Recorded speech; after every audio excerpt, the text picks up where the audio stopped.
Como parte del estudio de la región de la pelvis, tenemos el estudio de los genitales masculinos. Al igual que los genitales femeninos, los genitales masculinos se clasifican en genitales masculinos internos y genitales masculinos externos. Los genitales masculinos externos son el pene y las bolsas escrotales. Dentro del pene describiremos la raíz del pene, el cuerpo del pene, ambos compuestos por 3 cuerpos eréctiles, 2 cuerpos cavernosos y un cuerpo esponjoso. La bolsa escrotal es la cubierta que protege a los testículos, el epidídimo y la porción inicial del cordón espermático, del cual forma parte el conducto deferente.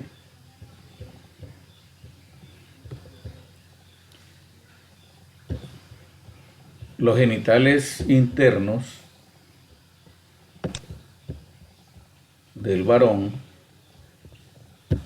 están compuestos por testículo y epidídimo, conducto deferente, cordón espermático, vesícula seminal, próstata, glándulas vulvouretrales y conductos eyaculadores. Veremos entonces inicialmente la descripción del testículo.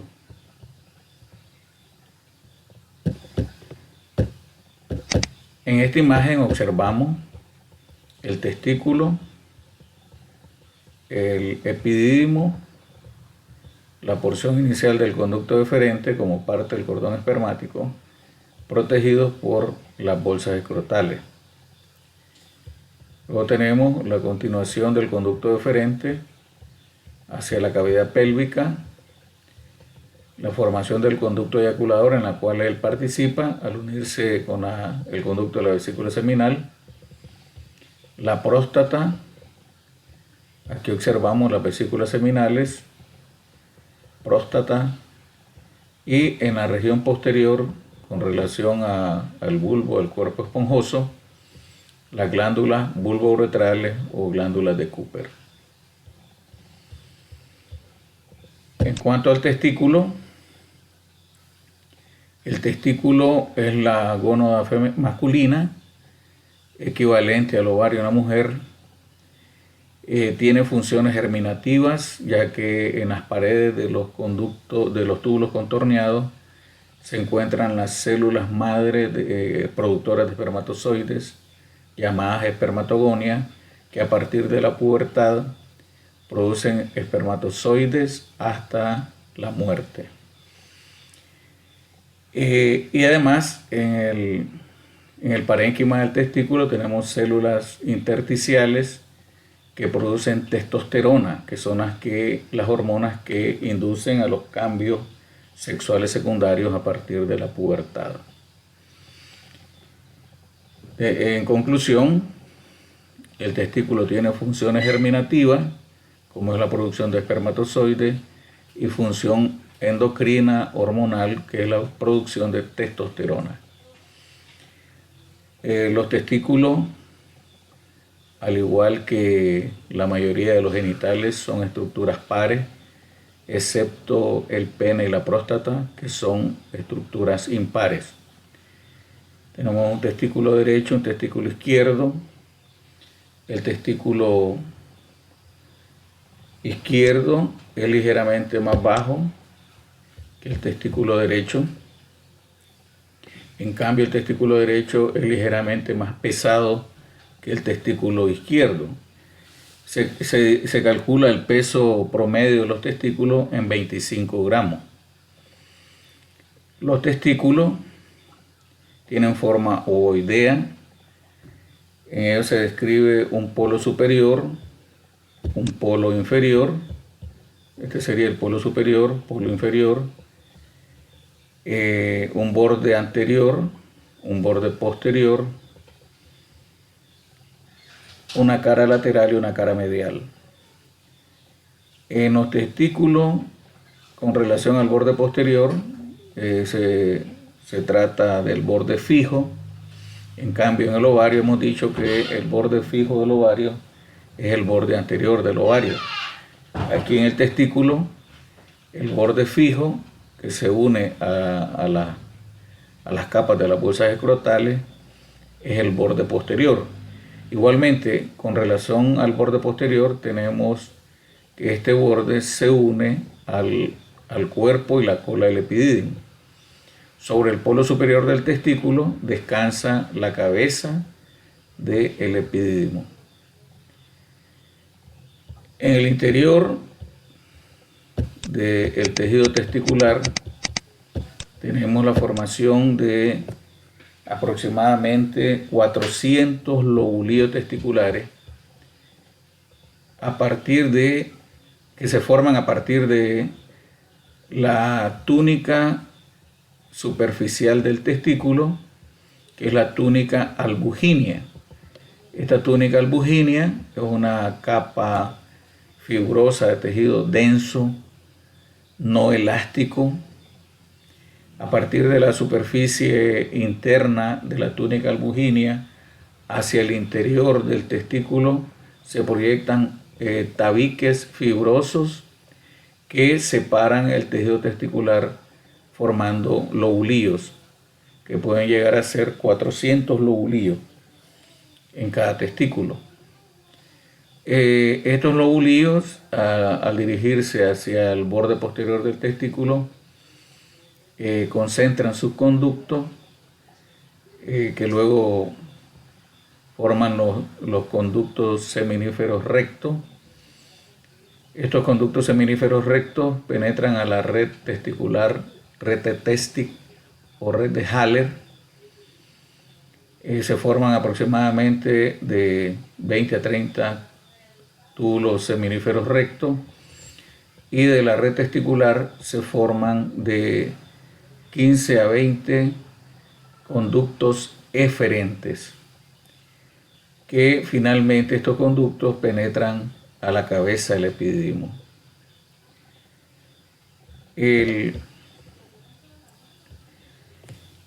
Entonces el recorrido que hacen los espermatozoides hasta el epidídimo es que se producen en los túbulos contorneados de los lobulillos testiculares, en las paredes donde tenemos las espermatogonias. Luego estos espermatozoides inmaduros circulan a los túbulos seminíferos rectos, de los túbulos seminíferos rectos a la red de Haller. La red de Haller o red testicular se continúa con los conductos eferentes, y los conductos eferentes penetran a los conductillos de la cabeza del epidídimo. Luego el epidídimo se continúa con el conducto deferente. El conducto deferente se une al conducto de la vesícula seminal, que al unirse forman el conducto eyaculador, que termina en la pared posterior de la uretra prostática. Ese es el recorrido que hacen los espermatozoides desde el testículo hasta la uretra prostática, y por supuesto a través de la uretra hacia el exterior. La irrigación del testículo está dada por la arteria testicular, rama de la aorta abdominal, pero también recibe irrigación por parte de la arteria del conducto deferente y las arterias escrotales que irrigan el escroto. El epidídimo es una estructura en forma de letra C. Está protegida, al igual que el testículo, por las bolsas escrotales. En el epidídimo se describe una cabeza que descansa sobre el polo superior del testículo, el cuerpo y la cola, que se unen al borde posterior del testículo. El testículo y el epidídimo están cubiertos por la porción vaginal, la porción visceral o interna de la túnica vaginal que cubre el testículo. En el epididimo tenemos que entender que se calcula que mide desde la cabeza hasta la cola 6 centímetros, pero en el interior del epididimo existe un conductillo que se llama conducto epididimario, plegado sobre sí mismo, como estamos observando en esta imagen, y si lográramos estirar ese conductillo que está plegado sobre sí mismo, se calcula que el conducto del epididimo mide aproximadamente 6 metros. De tal manera que ese conducto epididimario plegado sobre sí mismo en zigzag ocupa una estructura de 6 centímetros. Esta gran longitud que tiene el conducto del epididimo de 6 metros permite realizar las dos funciones que realiza el epididimo. En el epididimo se almacenan y se maduran los espermatozoides. Una vez maduros, están listos para la fecundación. Son expulsados al momento de la eyaculación. La irrigación del epididimo está por las arterias testiculares o espermáticas y ramos de la arteria del conducto deferente. El conducto deferente es la continuación directa de la cola del epididimo. Una vez que se forma el conducto deferente a partir de la cola del epididimo, se ubica por detrás del epididimo y el borde posterior del testículo, como vemos en esta imagen. Luego asciende, formando parte del cordón espermático, hacia el canal inguinal, atraviesa el canal inguinal y luego a partir del anillo profundo del canal inguinal se separa de los demás elementos del cordón espermático y recorre las paredes laterales de la pelvis. En las paredes laterales de la pelvis se relaciona con el recorrido de las arterias umbilicales, la arteria ilíaca interna y aborda, al momento de abordar la base de la vejiga, se relaciona con el recorrido del uréter que igualmente se dirige a la base de la vejiga. Finalmente el epididimo sufre una dilatación, el conducto deferente sufre una dilatación en su parte terminal que recibe el nombre de ampolla del conducto deferente. La ampolla del conducto deferente se ubica medialmente o por dentro de las vesículas seminales. Debemos de entender que las vesículas seminales y las ampollas de los conductos deferentes se relacionan con la base de la vejiga y se ubican por arriba de la base de la próstata. El conducto deferente finalmente se une en la región de la base de la próstata con el conducto que nace de la vesícula seminal y al unirse estos dos conductos forman el conducto eyaculador. El conducto eyaculador es parte de los genitales internos masculinos, atraviesa la próstata, aquí estamos observando, atraviesa la próstata y termina en el verum montanum o colículo seminal en la pared posterior de la uretra masculina. Las vesículas seminales, igual que los conductos deferentes, son estructuras pares. Están compuestas por un conducto plegado sobre sí mismo. Aproximadamente las vesículas seminales tienen una longitud de 5 centímetros. Topográficamente están por detrás de la base de la vejiga, por delante del recto. Es posible palpar las vesículas seminales a través de un tacto rectal, sobre todo cuando están llenas de líquido seminal. Y se ubican por arriba de la base de la próstata. lateralmente a las ampollas de los conductos deferentes. Las vesículas seminales son estructuras pares, hemos dicho. Son las encargadas de producir líquido seminal, siendo este un componente en volumen importante del semen. El líquido que producen las vesículas seminales recibe el nombre de líquido seminal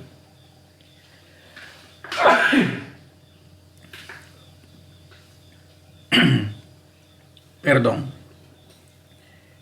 recibe el nombre de líquido seminal y se le confiere la función de dar vitalidad a los espermatozoides, a el líquido seminal.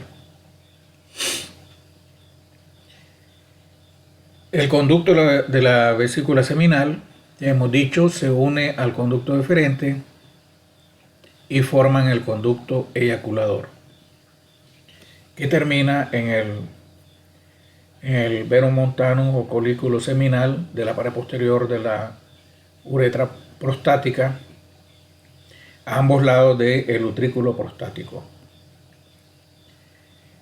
La inervación del testículo, el epidídimo, las vesículas seminales, el conducto deferente está dado por los plexos hipogástrico superior e inferior, que son plexos que están formados por fibras parasimpáticas y simpáticas. Las fibras parasimpáticas nacen de los segmentos sacros de la médula S2, S3, S4, y las fibras simpáticas proceden de los ganglios simpáticos, lumbares y sacro. Estas fibras viscerales, simpáticas y parasimpáticas, viajan a través de las raíces nerviosas lumbares y sacras y las adventicias de las arterias que irrigan a estas estructuras que hemos descrito. El conducto eyaculador, tenemos que señalarlo nuevamente, es una estructura que se forma en la base de la próstata por la unión de los conductos deferente y el conducto de la vesícula seminal. Atraviesa la próstata y termina en el colículo seminal, verum montanum o pliegue uretral de la pared posterior de la uretra, a ambos lados del utrículo prostático. La función del conducto eyaculador es que une los espermatozoides que conduce el conducto deferente desde el epidídimo, desde el testículo y el epidídimo, con el líquido seminal que produce las glándulas seminales. La próstata, y la observamos en esta imagen, vemos que por delante de ella se encuentra la sínfisis del pubis, de la cual está separada por un espacio prevesical o retropúbico, el famoso espacio de Recius, que tiene una dimensión anteroposterior de 1.5 a 2 centímetros. Entonces, hacia atrás la próstata se relaciona con la pared anterior del recto. Por esto es posible realizar una palpación de la próstata a través de un tacto rectal y determinar aumento de volumen, aumento de tamaño de la próstata cuando hay crecimiento prostático. Vemos aquí entonces que la próstata se ubica por debajo del cuello de la vejiga, por detrás de la sínfisis del pubis, por delante de la ampolla rectal, y descansa su vértice sobre el diafragma pélvico formado por el músculo elevador del ano, que a su vez está formado por el fascículo pubococcigio y pubo rectal. Descansa sobre estos fascículos del músculo elevador del ano. La próstata tiene 4 centímetros de ancho, 3 centímetros en el eje vertical y en el eje anteroposterior mide 2 centímetros a 2 centímetros y medio. Estas son las dimensiones de una próstata normal. Cualquier aumento en cualquiera de estas tres dimensiones, pues estaríamos hablando de un aumento del tamaño de la próstata que debe ser estudiado. La próstata es atravesada en su eje longitudinal por el recorrido de la uretra prostática desde la base hasta el vértice. Se describen en la próstata 4 caras, una base, un vértice. Las caras son 2 caras inferolaterales que descansan sobre el músculo elevador del ano, una cara anterior que está dirigida hacia la sínfisis del pubis y una cara posterior que se relaciona con la cara anterior del recto. En cuanto a los lóbulos que componen la próstata, no hay un acuerdo uniforme en la descripción de esto. Hay quienes dicen que en la descripción del tejido prostático existe una porción periférica y una porción central. Otros dicen que está compuesto por 3 lóbulos, 2 lóbulos laterales, un lóbulo medio y un istmo. El istmo está por delante de la uretra prostática y une los 2 lóbulos laterales. El lóbulo medio es el tejido prostático que se encuentra por detrás de la uretra prostática y limitado hacia los 2 lados por el recorrido de los conductos eyaculadores. En este lóbulo medio es donde existen las glándulas prostáticas. La secreción de estas glándulas son las que le dan el olor característico al semen. Estas glándulas prostáticas, ubicadas en el lóbulo medio por detrás de la uretra prostática, se abren en los senos prostáticos que se observan a ambos lados del utrículo prostático o veromontanum, a través de 15 a 20 pequeños orificios que se observan en los senos prostáticos de la pared posterior de la uretra prostática. La próstata presenta ligamentos que lo unen al pubis. Tenemos el ligamento puboprostático medio y 2 ligamentos puboprostáticos laterales. Estos ligamentos puboprostáticos laterales también lo unen la próstata con el músculo elevador, el arco fibroso del músculo elevador del ano. Estos ligamentos puboprostáticos medio y puboprostáticos laterales también sirven de soporte a la vejiga. Esto es por la íntima relación que hay de la base de la próstata con el cuello de la vejiga, que es donde se inicia la uretra masculina. La irrigación de la próstata está dada por los ramos prostáticos de las arterias vesicales inferiores. También participan las ramos prostáticos de la arteria rectal o hemorroidal media. Por último, en los genitales internos tenemos las glándulas vulvouretrales o glándulas de Cooper. Estas glándulas son dos pequeñas glándulas esféricas ubicadas en el plano perineal superficial, por arriba del bulbo del cuerpo esponjoso del pene, en íntimo contacto con el músculo esfínter externo de la uretra que rodea este esfínter externo de la uretra, que es el esfínter formado por músculo esquelético voluntario, es el que evita que nos miccionemos cuando tenemos urgencia de miccionar al tener la vejiga sobredistendida por orina. Este esfínter externo rodea la porción membranosa de la uretra, que es la porción que atraviesa el diafragma pélvico, el músculo elevador del ano. A este mismo nivel, por detrás de la uretra y por arriba del bulbo del cuerpo esponjoso, se encuentran las glándulas vulvouretrales o glándulas de Cooper, y de ahí la íntima relación del esfínter externo de la uretra con las glándulas bulbouretrales o de Cooper. Los conductos de estas dos glándulas tienen una longitud de 1.5 centímetros y terminan uniéndose a la dilatación vulvar de la uretra, la uretra esponjosa, a la dilatación vulvar de la uretra esponjosa. El producto de la secreción de esta glándula es un líquido transparente, viscoso, que se secreta durante la excitación preparando el glande, lubricando el glande para el coito, y también se secreta al final del acto sexual, limpiando, lubricando nuevamente la uretra y limpiándola de restos de semen y orina.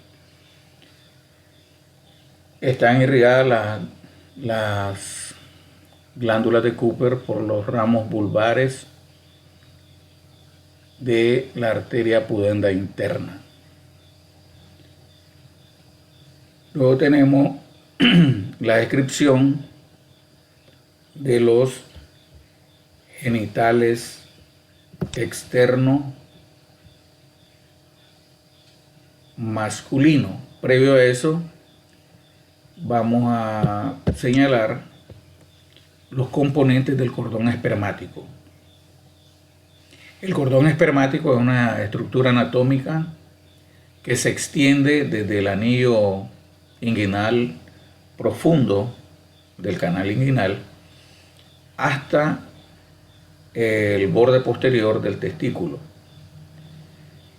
El cordón espermático está formado por las capas que existen, las diferentes capas de músculos y fascia que existen en la parte baja de la pared anterior del abdomen, de la región inguinal. Y estas capas son arrastradas por el descenso del testículo y el epidídimo hacia la bolsa escrotal. Podemos ver en esta lista que el cordón espermático está formado por el músculo cremaster y la fascia del músculo cremaster o fascia cremastérica, el conducto deferente, la arteria que irriga el conducto deferente, la arteria que irriga el músculo cremaster y la fascia cremastérica, que es precisamente la arteria cremastérica. Tenemos la rama genital del nervio genitocrural, que inerva a las bolsas escrotales y proporciona también inervación al testículo del epidídimo. Tenemos también como parte del cordón espermático al plexo venoso pampiniforme, que es el encargado del drenaje venoso de los testículos, el epidídimo y la porción inicial del deferente. De este plexo venoso pampiniforme luego surgen la vena espermática derecha, la vena espermática izquierda. La vena espermática derecha finalmente se une a la vena cava inferior y la vena espermática izquierda se une a la vena renal izquierda. Dado que la vena espermática izquierda realiza un recorrido más largo que la derecha, esto condiciona a que las insuficiencias venosas del plexo pampiniforme se presentan más en el testículo derecho que en el izquierdo. A esto se le llama varicocele izquierdo. El otro componente que tenemos en el cordón espermático es el remanente del conducto peritoneo vaginal. Este es un conducto formado por la membrana serosa peritoneal, que en el descenso del testículo es arrastrada por el testículo hacia la bolsa escrotal. Luego que desciende el testículo, este conducto se cierra, se oblitera y se hace un pequeño cordón fibroso. Y finalmente tenemos como parte del cordón espermático los vasos linfáticos del testículo. El cordón espermático lo podemos ver en una imagen.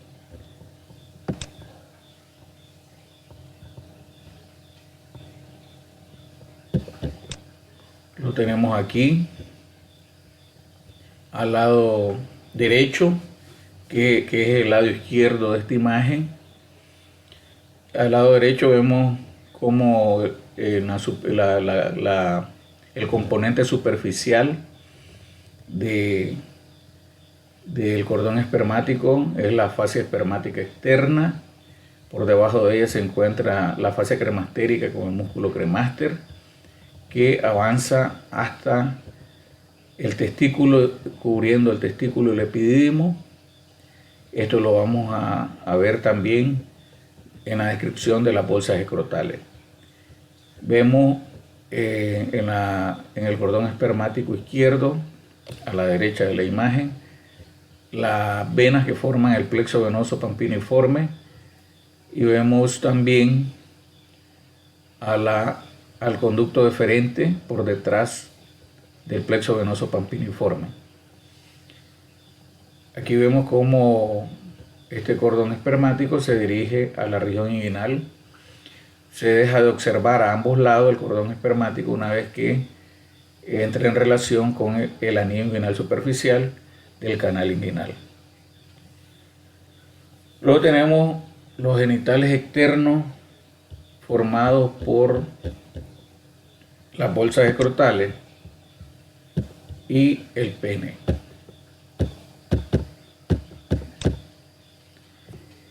En el pene se describe una raíz y un cuerpo. Estos dos componentes del pene están formados por 3 tejidos eréctil, 2 cuerpos cavernosos y un cuerpo esponjoso. El pene es el órgano de la cópula masculina.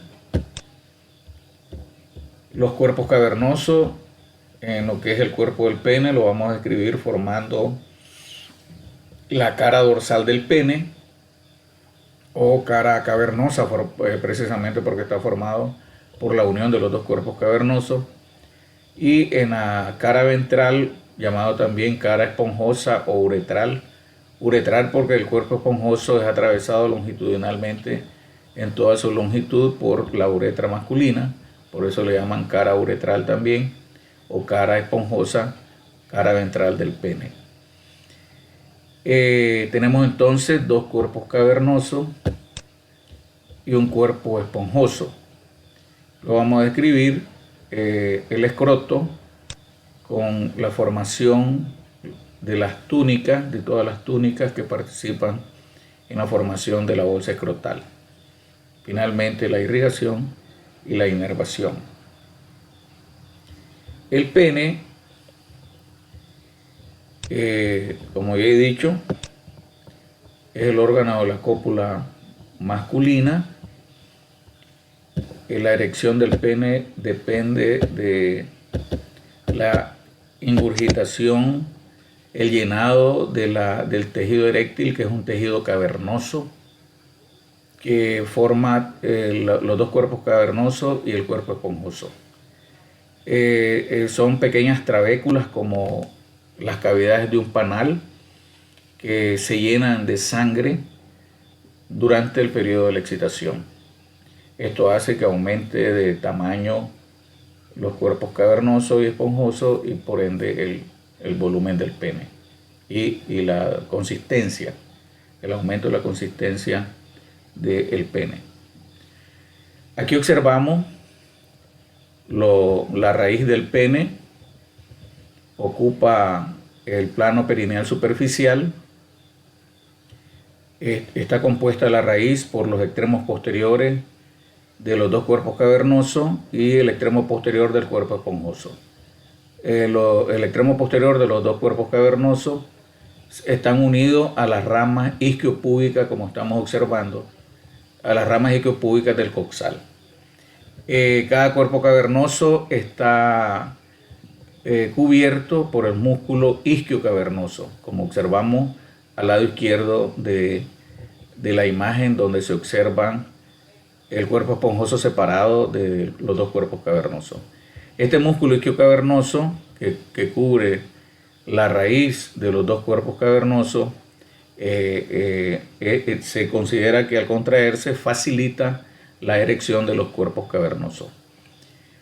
El extremo posterior del cuerpo esponjoso es dilatado, a diferencia del extremo posterior de los cuerpos cavernosos que termina en un extremo romo. El bulbo del cuerpo esponjoso es una zona dilatada de forma bulbar, de ahí su nombre, tiene forma de bulbo. Este se aloja en el espacio perineal superficial, está cubierto también por otro músculo del perineo llamado músculo bulbo esponjoso, que le confieren la función que al contraerse comprime la dilatación vulvar de la uretra, que está en el interior del bulbo del cuerpo esponjoso, y favorece la expulsión de la orina y el semen al momento de la eyaculación. Estos tres cuerpos eréctil, cuando se relacionan con el borde inferior de la sínfisis del pubis, se unen y forman el cuerpo del pene. Y forman el cuerpo del pene.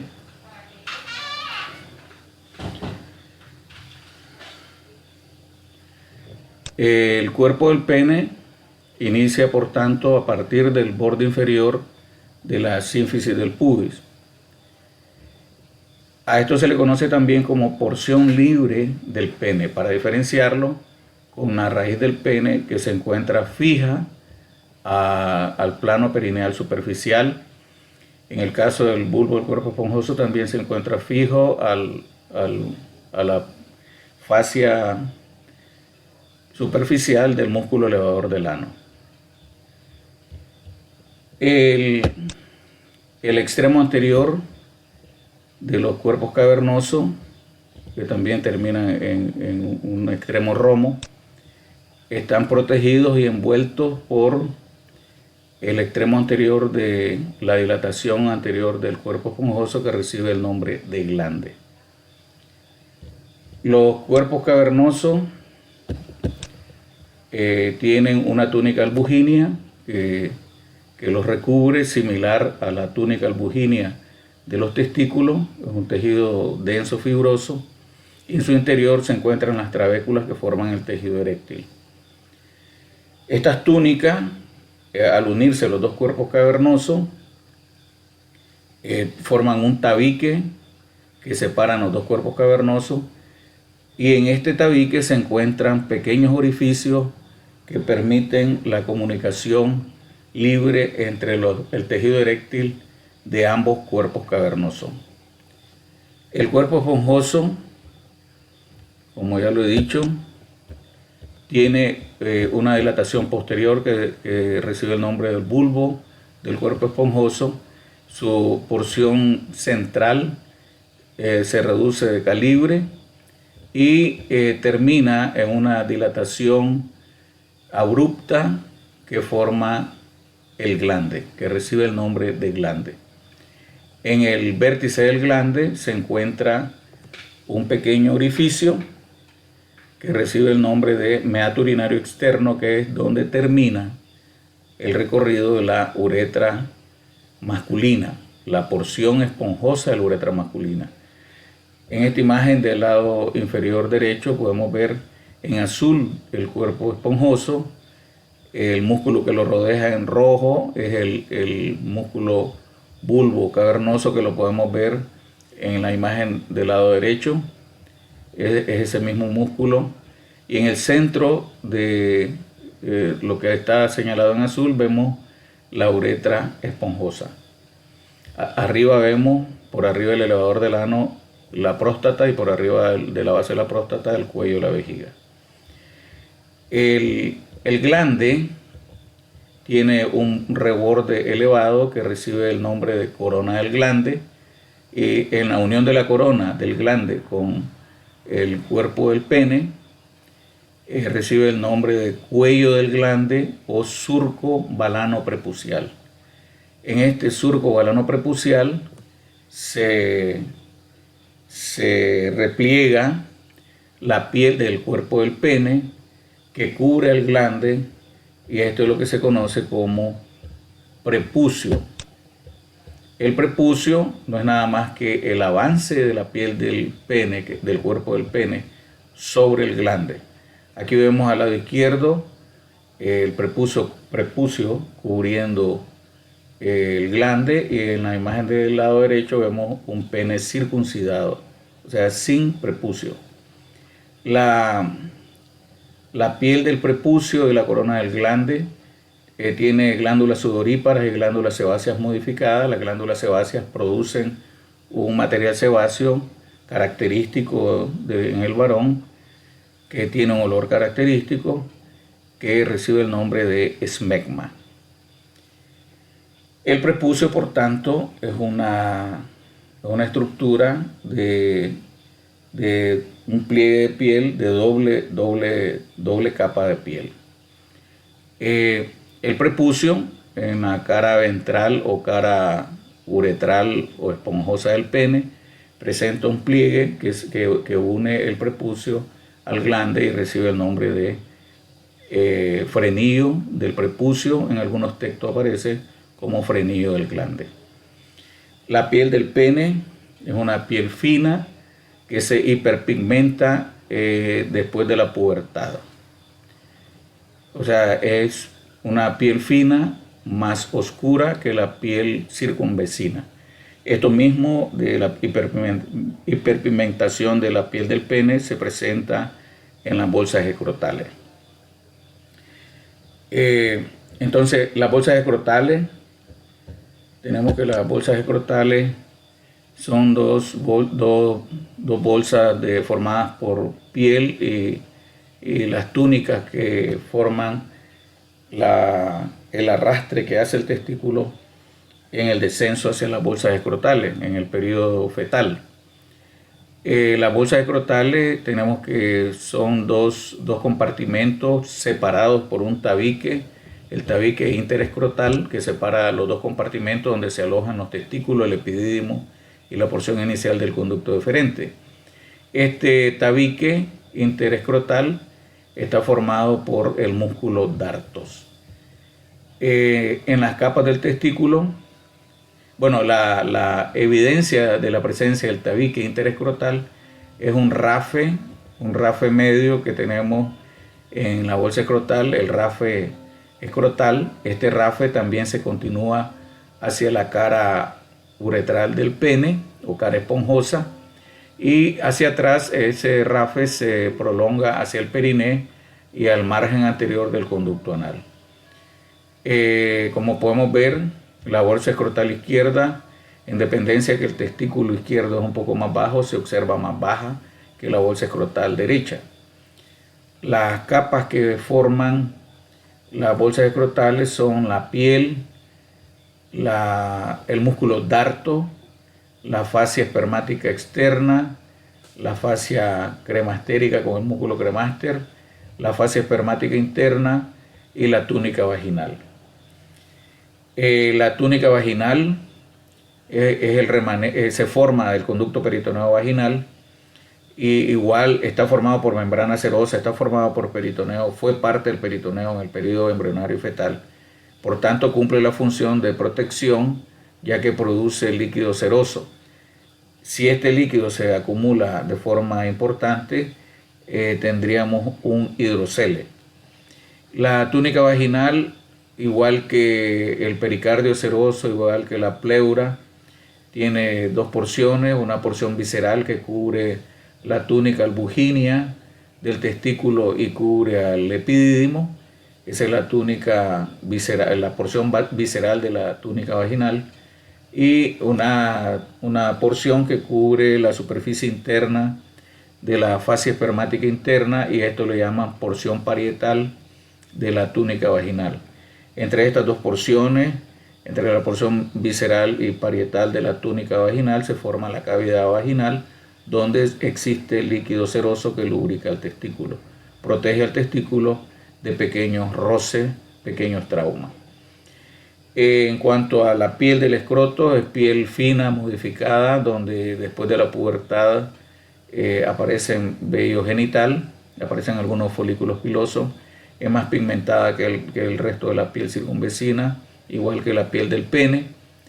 El músculo darto es músculo liso, Cuando se contrae este músculo, le confiere múltiples pliegues a la piel del escroto.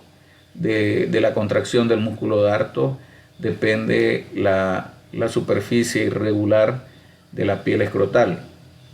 Luego tenemos la fascia espermática externa, que deriva de la fascia que cubre el músculo oblicuo externo.